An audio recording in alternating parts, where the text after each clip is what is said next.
Bonsoir à tous, ravi de vous retrouver pour une nouvelle édition sur Monaco Info. Voici les titres de votre journal. Quelles mesures pour économiser l'énergie? L'Union européenne a appelé ses pays membres à agir en prenant des dispositions. L'Espagne a été le premier État à prendre des décisions concrètes. Elles entreront en vigueur lundi. Nous prendrons la direction de Madrid où nous serons avec l'ambassadeur de Monaco en Espagne, Catherine Fautrier-Rousseau, dans quelques instants. La Ligue 1 fait son grand retour ce week-end. L'AS Monaco se déplace à Strasbourg samedi pour cette première journée. Nous vous présenterons les enjeux de cette rencontre. Puis nous recevrons le docteur Nicolas Capet. Avec lui, nous parlerons de l'accident vasculaire cérébral. Peut-on s'en prémunir? Quels signes doivent nous alerter? Et il répondra à toutes nos questions avant d'aborder la rééducation après un AVC dans un grand format en fin de journal. Prier de faire des économies d'énergie, c'est le message de la Commission européenne à ses pays membres.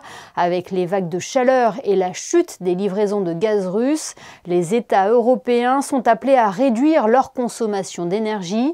Alors que la France mise pour le moment sur des petits gestes, l'Espagne vient de prendre des mesures officielles.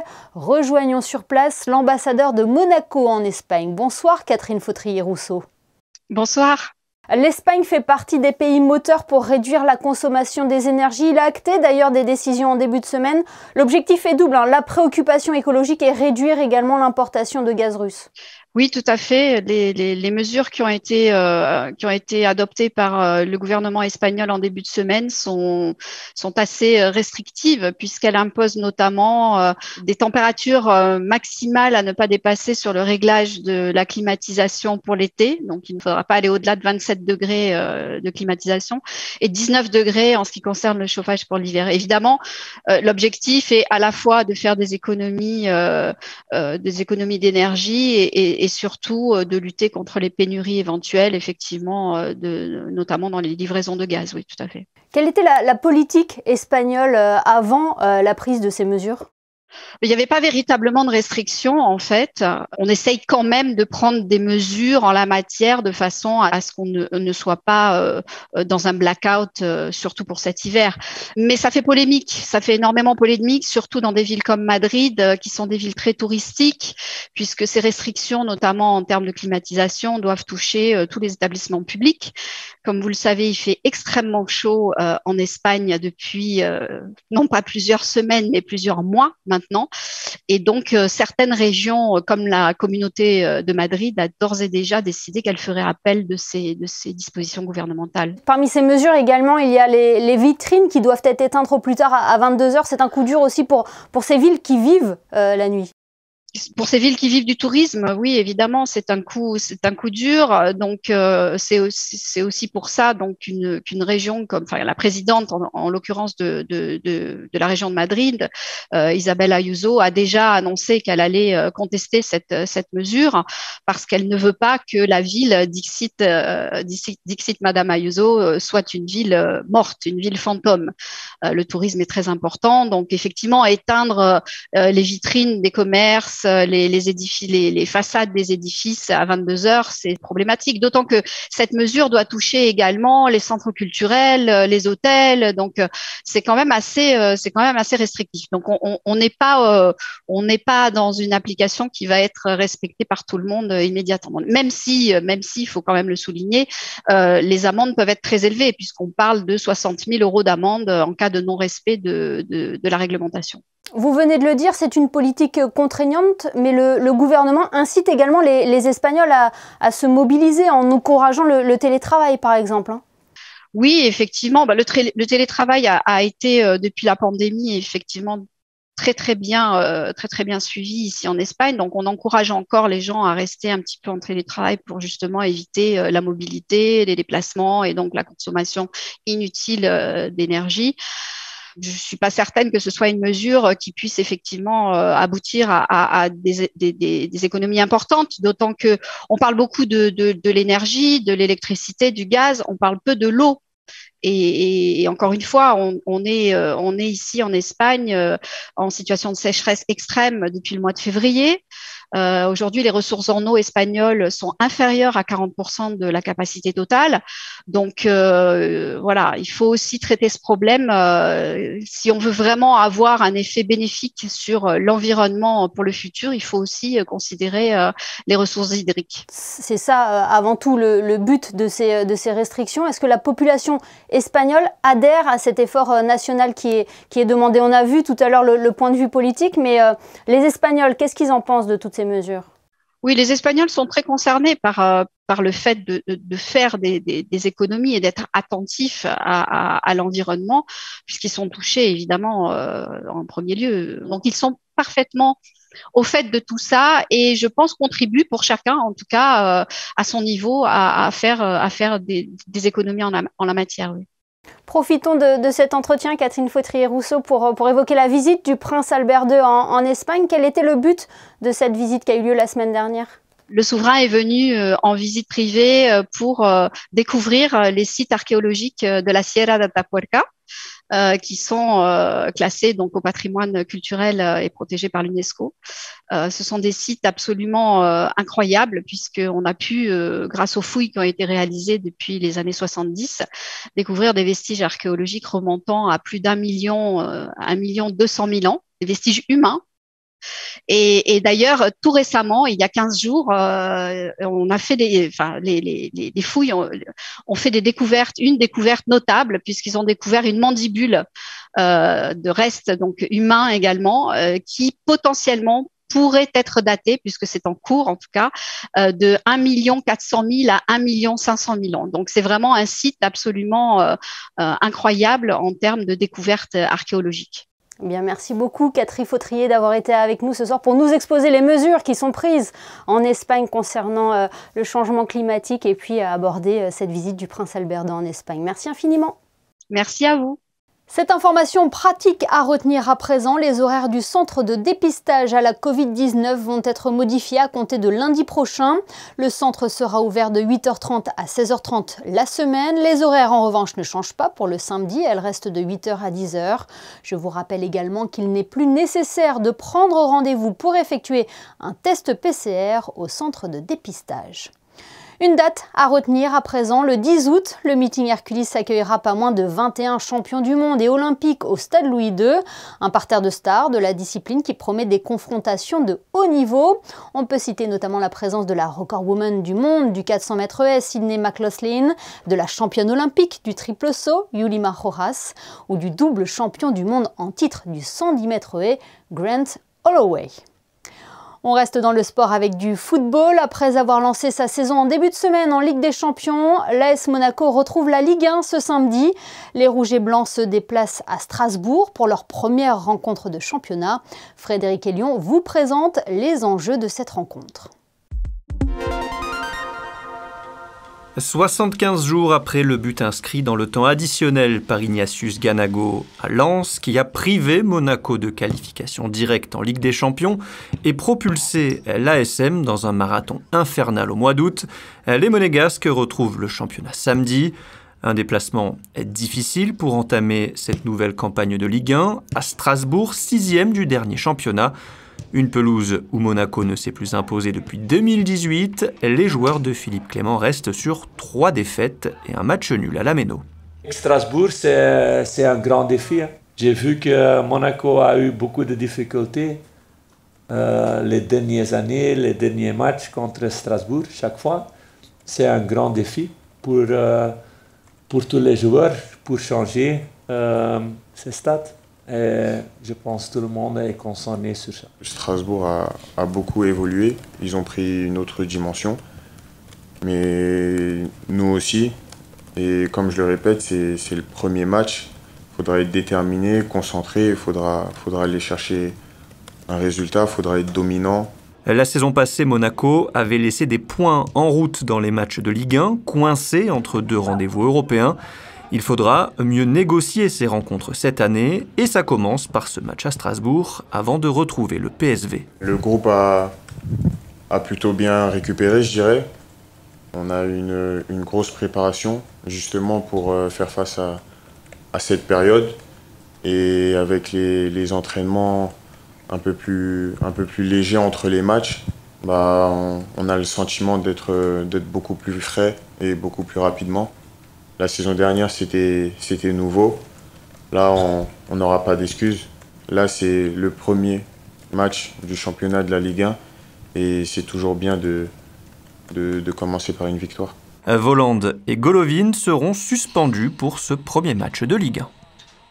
Intéressons-nous à présent à ce problème majeur de santé publique. L'accident vasculaire cérébral touche chaque année 150 000 personnes en France. Mais que savons-nous réellement de l'AVC, que l'on appelle également attaque cérébrale?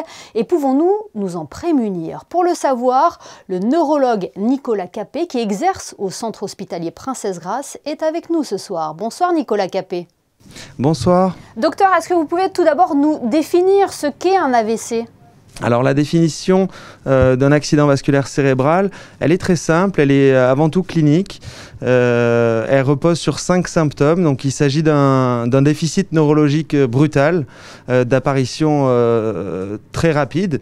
Et principalement, on retrouve des symptômes qui sont bruyants avec un déficit de force. C'est le premier symptôme qui doit vous faire évoquer un accident vasculaire cérébral.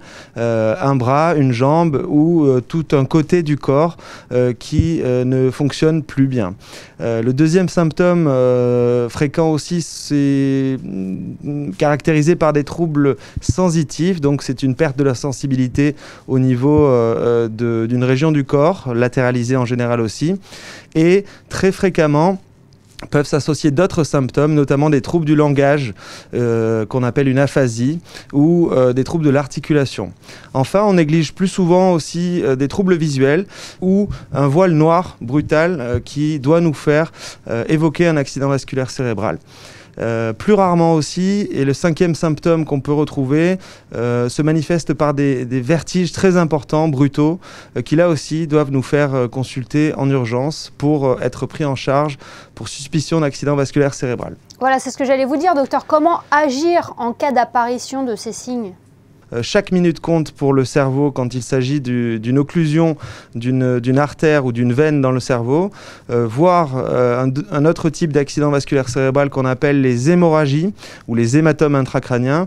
Il faut agir au plus vite et arriver aux urgences, service des urgences le plus proche, avec une imagerie cérébrale qui doit être réalisée idéalement dans l'heure ou dans les 4 heures après le début des symptômes. Comment on peut prévenir un AVC? Est-ce que l'on peut se prémunir de cela via, par exemple, une bonne hygiène de vie? Alors absolument, vous avez raison, il y a effectivement les facteurs de risque cardiovasculaire qui sont bien établis aujourd'hui, qui quand ils sont contrôlés, et je vais les citer, donc l'hypertension artérielle, le tabagisme, le diabète, le cholestérol et les facteurs dits de sédentarité comme l'obésité, quand ils sont bien contrôlés, qui permettent d'éviter l'occurrence d'un accident cardiovasculaire cérébral. Mais aujourd'hui, au CHPG, on a identifié aussi la priorité de lutter contre la récidive d'un accident transitoire. Les AIT, il s'agit du plus gros et du plus fort signal d'alerte qui doit nous faire consulter et être pris en charge là aussi en urgence, qui associe exactement les mêmes signes que l'AVC, mais réversible dans quelques heures. Et donc bien souvent, les patients ne consultent pas parce que les symptômes ont disparu. Il faut savoir que ces AIT, donc on a un moyen de les prévenir si le traitement est bien mis en place. Il concerne une récidive dans les 3 mois, dans 90%. Donc on sait qu'ils vont, si rien n'est fait, conduire à un accident constitué, les dégâts et les séquelles potentiellement en rapport. Et pour cela, on a démontré que 4 sur 5 des accidents transitoires bien pris en charge pouvaient être évités. En tout cas, on pouvait éviter une récidive. Donc on a les moyens de prévenir les accidents vasculaires cérébraux de façon correcte. Qui est concerné par ces AVC? Est-ce qu'il y a un profils plus sujets que d'autres? Les accidents vasculaires cérébraux sont très fréquents. Ils concernent à peu près 150 à 200 000 personnes par an en France. On pense que la prévalence se situe autour de 500 000, donc c'est énorme. Ils concernent principalement le sujet âgé ou vieillissant, et donc qui accumule avec l'âge des facteurs de risque cardiovasculaires notamment. Donc plus la population vieillit ou éventuellement néglige la prise en charge de ces facteurs de risque, sans faire de distinction sur le genre, on a une diminution du facteur de risque de faire un accident vasculaire cérébral. Eh bien, merci beaucoup Nicolas Capet pour cet éclairage sur l'AVC et l'AIT. Et justement, docteur, nous avons voulu savoir comment se passait une rééducation après un AVC avec le témoignage de Sherazade. C'est un Focus Info signé Christine Datomel. Merci beaucoup, docteur. Merci à vous. Le 11 avril 2020 est une date qui restera à tout jamais gravée dans l'esprit et le corps de Sherazade.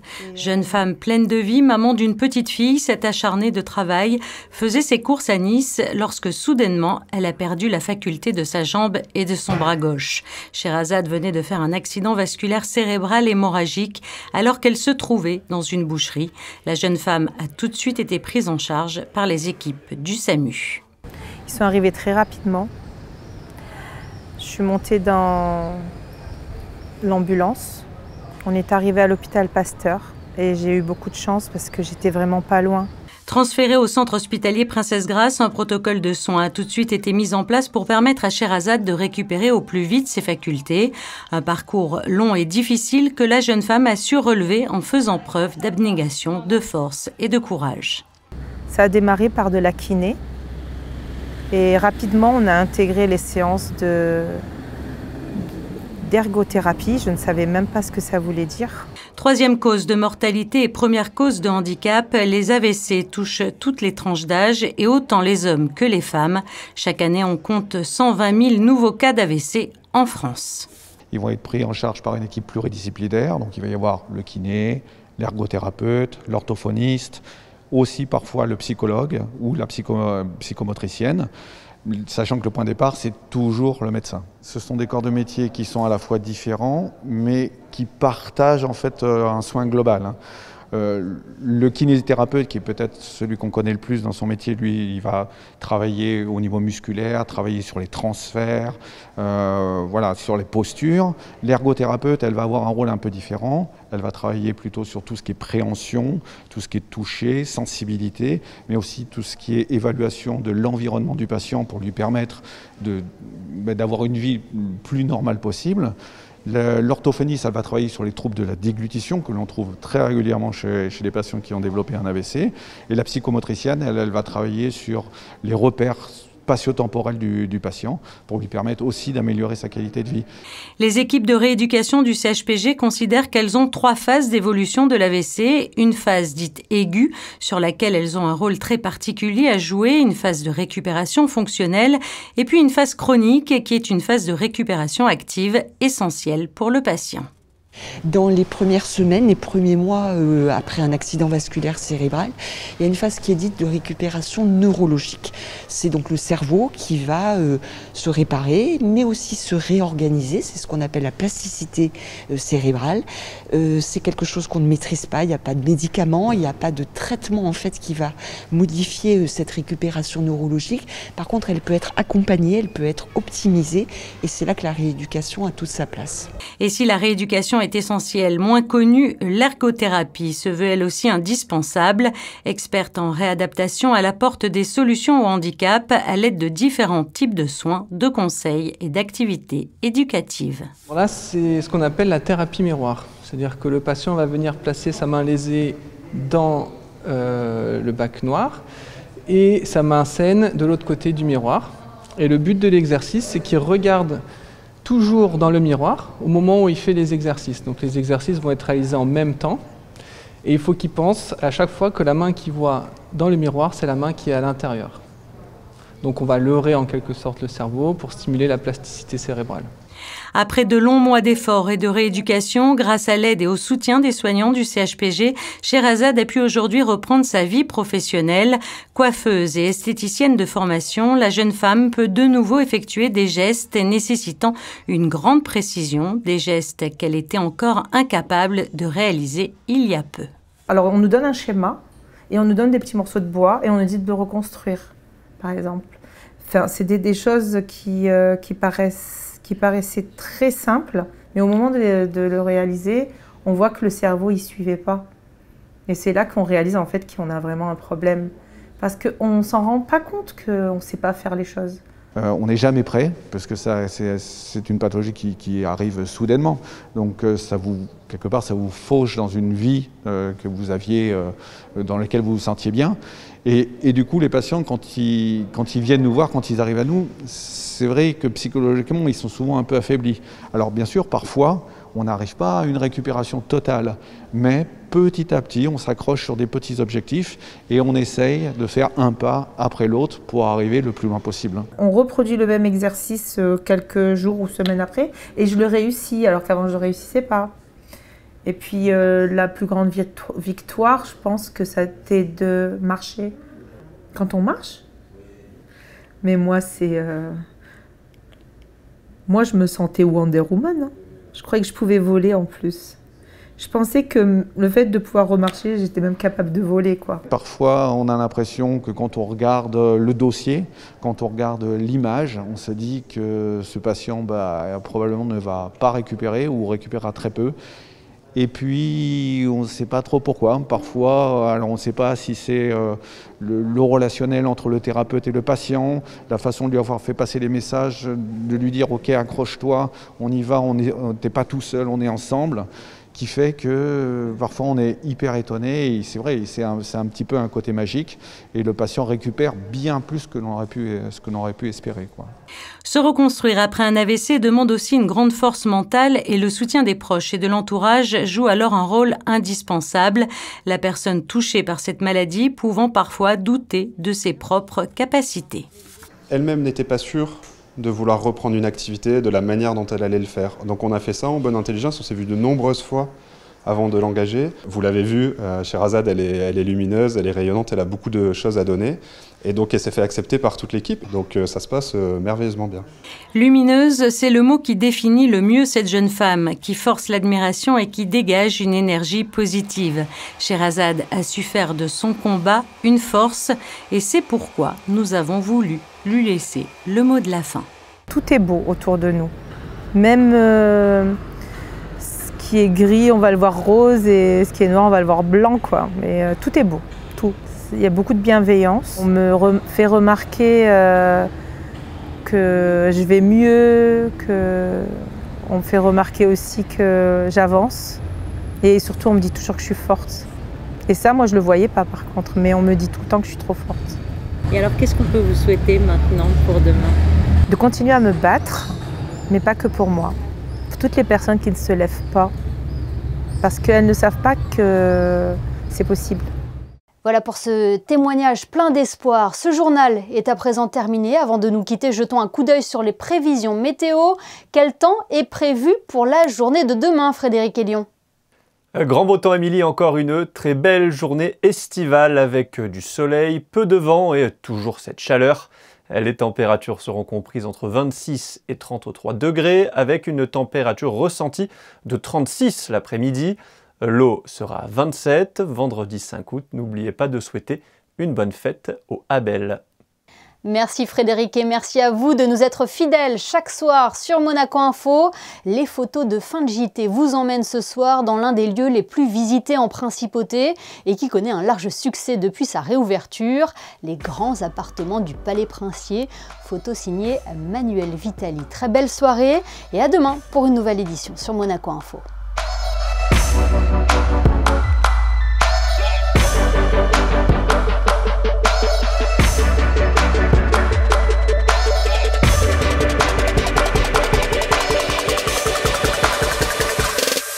Go.